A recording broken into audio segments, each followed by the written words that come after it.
Hello everyone, welcome है आपका इस वीडियो में। आज हम क्वेश्चन नंबर 3 सॉल्व करेंगे सब्स्टिट्यूशन मेथड से। ओके, विस्थापन विधि से। तो देखिए, इवेल्युएट द फॉलोइंग। तो ये हमारा क्या है, integral of a to the power 5x plus 4dx। Okay, simple. देखिए, a to the power x का फॉर्मूला हमारे पास है, but a to the power x यहाँ पे नहीं है, और हम विस्थापन विधि को, सब्स्टिट्यूशन मेथड को के क्वेश्चन हम सॉल्व कर रहे हैं। तो उसमें हम सिंपल ये करेंगे कि ये जो पार्ट है इसको हम क्या कर लेंगे, t कंसीडर कर लेंगे। तो हम यह कहेंगे let 5x plus 4 equal t, then 5dx। देखिए 5 है, x की यहाँ पे dx कांस्टेंट है, तो ये x के साथ कांस्टेंट है, तो ये कांस्टेंट एज इट इज़ रहेगा, और x की जगह पे हम क्या लिख देंगे, dx, और प्लस सिर्फ कांस्टेंट है तो उसको हम 0 लिखेंगे, और t की जगह पे हम dt लिख देंगे। ओके, ये कैसे लिखते हैं ये हमने आपको पहली दूसरी वीडियो में बता दिया। Okay, then dx equal dt upon 5। देखिए हमें क्या है, हमने इसको t में चेंज किया है जब, तो हमारा dx भी dt में यहाँ होना चाहिए, तो dx की वैल्यू हमने dt के फॉर्म में लिख दी। ओके, देयरफॉर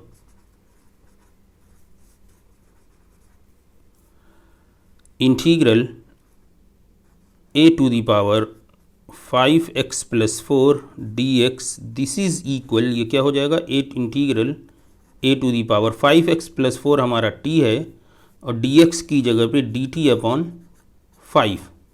तो ये हमारा कांस्टेंट है, तो 1/5 बाहर हो जाएगा, integral a to the power t dt।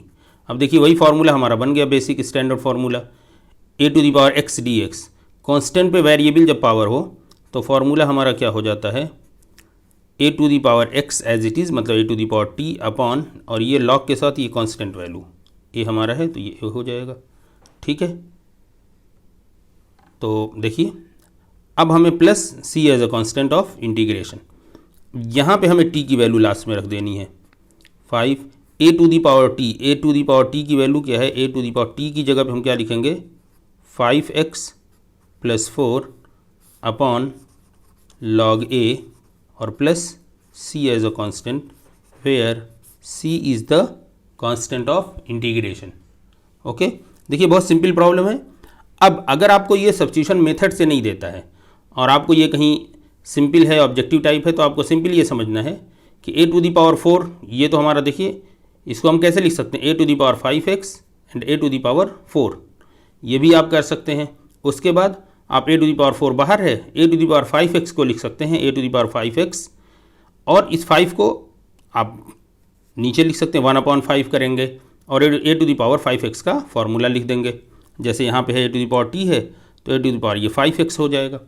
दूसरा ये है कि इस पूरे को आप एज इट इज़ लिखिए, a to the power 5x upon 4 divide by ये आपका जो कांस्टेंट है। ठीक है, तो देखिए कांस्टेंट आपका क्या है, लॉग के साथ a है, लॉग बेस ई रहता है, उसको लिखने की कोई बहुत ज़रूरत नहीं होती, वेल नोन हो जाता है। ठीक है, देखिए आप क्या करेंगे, इसी को आप डायरेक्ट अगर आप लिखना चाहें तो कैसे लिखेंगे, क्योंकि यहाँ पे हम ये मेथड यूज़ कर रहे हैं, सब्स्टिट्यूशन मेथड यूज़ कर रहे हैं, तब तो हमें ये प्रोसेस करना है। बट अगर डायरेक्ट करना है तो क्या है, जो कुछ यहाँ पे है एज इट इज़ इसको लिखेंगे। देखिए यहाँ पे हम फार्मूला लिख दें, आपको समझा दें, ये जो फार्मूला हमारे यहाँ यूज़ होता है, integral of a to the power x dx, this is equal a to the power x upon log a, और बेस ई रहता है, c हम नहीं लिख रहे हैं यहाँ पे। ठीक है, आपको समझाना बस मकसद है। अब देखिए इसको डायरेक्ट लिखना हो तो जो कुछ यहाँ पे है a के साथ पावर, कांस्टेंट के साथ जो भी पावर है वो एज इट इज़ लिख दीजिए। देखिए एज इट इज़ हमने लिख दिया, समझिए, लॉग a बेस ई हमारा है, बेस ई का हम डिस्कशन नहीं कर रहे हैं, divide by log of the constant, जो कांस्टेंट हमारा है, कांस्टेंट यहाँ पे क्या है, a है, तो यहाँ पे देखिए लॉग ए कांस्टेंट हो गया। अच्छा, अब क्या करना है, x के साथ आपको मल्टीप्लिकेशन देखना है, x के साथ कुछ मल्टीप्लाई या डिवाइड है। अगर मल्टीप्लिकेशन है तो यहाँ 5 से मल्टीप्लाई है x के साथ, तो 5 डिवाइड कर दीजिए, 1/5 कर दीजिए। अगर यहाँ पे x अपॉन 5 होता, मतलब x से 5 डिवाइड होता, x अपॉन 5, तो 5 को आप मल्टीप्लिकेशन में यहाँ लिख देते, आपका डायरेक्ट आंसर आ जाता। ठीक है, तो अगर आपको डायरेक्ट करना हो तो ये तरीका है, और अगर आपको देता है कि इस मेथड से करना है तो आपका। दूसरी बात आपको ये ध्यान रखनी है कि क्वेश्चन कितने नंबर का है। ऑब्जेक्टिव टाइप है तो आपने ऑब्जेक्टिव टाइप में जस्ट आपने देखा हाँ इस तरह होता है, टिक मार दिया। क्वेश्चन अगर आपका 1 नंबर में है तो आप 2-3 लाइन में आप उसको कर सकते हैं, हाफ मार्क्स में दिया। अब अगर यही क्वेश्चन 2 नंबर में दे देता है तो आपको थोड़ा सा उसको बढ़ाना पड़ेगा कि इसका मतलब ये सब्स्टिट्यूशन मेथड से पूछा जा रहा है, तो आप थोड़ा सा करिए। तो ये समझने की चीज़ें अपनी अपनी कैसे क्या करना है, ये एग्ज़ाम से ही के मार्क्स से ही क्लियर होता है बहुत। ठीक है, चलिए बी पार्ट करते हैं। बी पार्ट हम देख लेते हैं यहाँ पे क्या है, sin 2x + 3 cos 2x + 3 dx। Okay, चलिए आप चैनल पर नए हैं तो सब्सक्राइब कर लीजिए और वीडियो को लाइक करिए, कमेंट अपने दीजिए और इसको अपने दोस्तों से शेयर भी करिए। ओके, बी पार्ट हम करते हैं sin 2x + 3 × cos 2x + 3 dx। देखिए हमारी प्रॉब्लम। ओके, अब हम यहाँ पे सपोज कर लेते हैं let 2x + 3 this is equal t। तो हमने जो आपको प्रोसेस बताया है x के साथ, x है तो ये dx हो जाएगा और 2 कांस्टेंट है तो एज इट इज़ लिख दीजिए, प्लस सिर्फ कांस्टेंट है तो 0 हो जाएगा, t की जगह पे आप dt कर दीजिए और यहाँ पे this implies that dx equal हमारा हो जाएगा dt / 2। नाउ देयरफॉर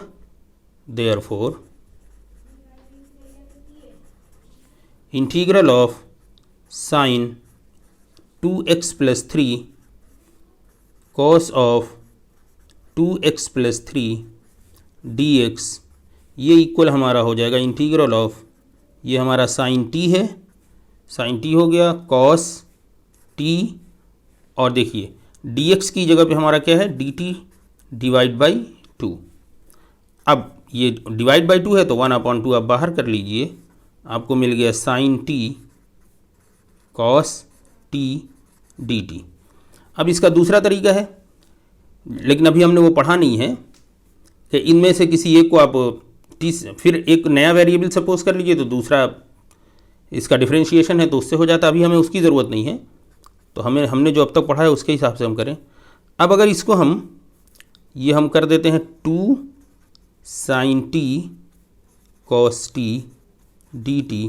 देखिए 2 से हमने मल्टीप्लाई किया है तो 1/2 भी हमको करना पड़ेगा यहाँ पे, तो ये हमारा हो गया 1/2 मिलके क्या हो जाएगा 1/4 इंटीग्रल देख 2 sin t cos t, ये हो जाएगा sine of 2t dt। Okay, now this is equal 1/4। देखिए साइन का क्या होता है माइनस कॉस, तो साइन का होता है minus cos 2t divide by, अब देखिए यहाँ t होता तो सिर्फ हम ये लिखते, 2t है तो हम cos 2t लिखेंगे और इस 2 को देखिए t से मल्टीप्लाई है तो 2 को डिवाइड कर देंगे, plus c as a constant of integration. तो ये हो जाएगा 4 × 8 और ये माइनस है तो -1/8 और ये हो जाएगा cos 2 और t की जगह पे वैल्यू पुट कर दीजिए 2x + 3 plus the constant of integration c।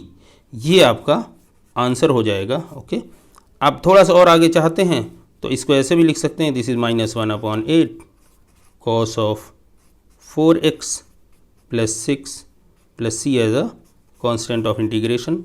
आप चाहे इसको लिख दें चाहे इसको लिख दें, दोनों आंसर सेम है, कोई फ़र्क नहीं पड़ेगा। ठीक है, ओके, उम्मीद है कोई प्रॉब्लम नहीं हुई होगी। दूसरा आप क्या कर सकते थे, देखिए इसी में आप समझिए, ये आपने किया। दूसरा आप ये कर सकते थे कि यहीं पे 1/2 करते और यहाँ 2 करते।